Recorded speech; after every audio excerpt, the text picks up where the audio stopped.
Massachusetts Attorney General Maura Healey is back at it again this week after pressuring a local FFL into surrendering his license. Anthony Martinello, who owns Martinello Quality Firearms, was caught selling illegal Glocks. For those of you not in the know, an illegal Glock in Massachusetts is one without a loaded chamber indicator and external safety, or basically any Glock made after 1998 unless you are law enforcement. Healey took Martinello to court where he settled to revoke his FFL for 3 years, and they're making him pay the $10,000 to cover the cost of the investigation.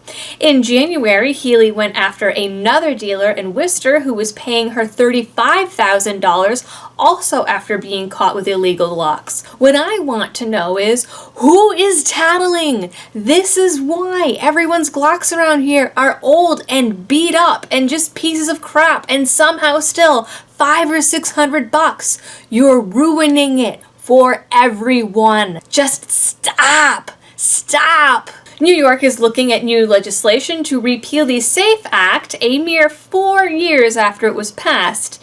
Well, actually, they want to repeal it everywhere except for New York City. See, the new law would exempt rural New York from the SAFE Act, but not urban New York, because that's fair. The new law is sponsored by Senator Robert Ortt under the argument that people in rural New York are far from police coverage and therefore have a higher need for self-protection. Critics argue that repealing parts of the SAFE Act would automatically just put guns in the hands of unlicensed people and put all the city folk in danger, even though New York City was never known as a bastion of safety. Republican lawmakers are working to eliminate a rule barring certain people with mental illnesses from gun ownership. In a surprising turn, the Washington Post, of all outlets, ran a piece in support of this action, pointing out that Obama's Social Security rule isn't actually based on any evidence. The rule, as it currently stands, says that individuals getting Social Security who have mental health issues are not allowed gun ownership so long as someone else is managing their money. Now, you all know that I work in mental health, and I spent my first 4 years in the field working with severe mental illness and people on disability. The thing is, you can get mental health disability for just about anything as long as you fill out the paperwork right. Most of the people on disability aren't homicidal schizophrenics. They're people with depression or anxiety that never leave their house. Some people who are, in fact, very ill are assigned someone to manage their money, but some people who don't need it flat out ask for it because, like the majority of the population, they're bad with money, and it's more likely that a professional will figure out how to stretch $800 a month than you will. The fact that one person over at Social Security decides without a hearing, appeal process, or legal representation that a person needs help managing their money doesn't mean that they're psychotic or violent.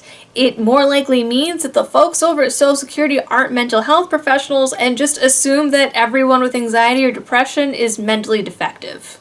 In fact, a recent study over at Duke revealed that the mentally ill are no more likely than the general population to commit a violent crime and only barely more likely to use a gun for suicide.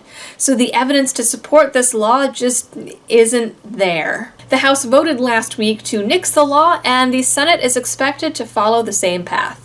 For our final story this week, a We the People petition to repeal the NFA has surpassed its 100,000 signature goal long before the deadline. Author AZ put up the petition on January 20th with a goal of 100,000 supporters by February 19th. As of this morning, the petition has over 103,000 and is still climbing. However, it should be noted that the goal is only to get a response from the White House, and that the petition does not yet represent any actual legislative moves by the White House. A second petition to repeal the 1986 Hughes Amendment is lagging far behind with a mere 16,000 signatures. Links to both petitions can be found in the description of this video. I encourage everyone to go check them out, as it couldn't hurt and will take less than 5 minutes of your time.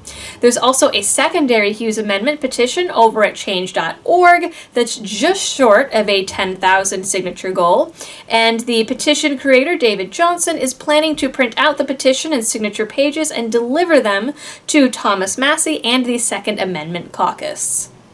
Until next time, that's your latest Second Amendment and firearm news. Stay safe and happy shooting.